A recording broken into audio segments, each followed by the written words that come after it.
இது ஒன்னா போடுற சொல்லு, ஒன்னா போடுறாரு. இது நம்ம வீட்டுக்கான இது சூப்பரா இருக்கும். சைஸ் வந்து இந்த மீன்ல பெருசு வாங்காதீங்க, இதுதான் சைஸ் ரெண்டுமே. இதுக்கு மேல கொஞ்சம் பெருசு வாங்க ரொம்ப ஹார்டா இருக்கும். ஒதடி மீன் பேரு, ஒதடி மீன். அவர் வேணுமா?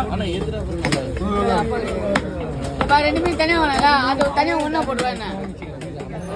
மீன் தனியா வாங்கிட்டு ஒண்ணா ரெண்டு மீன் இல்லப்பா அந்த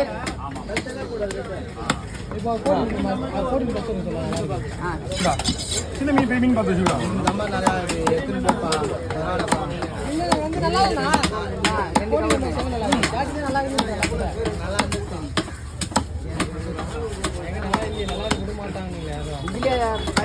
இல்ல சின்ன மீன் தனியா பெரிய மீன் தனியா.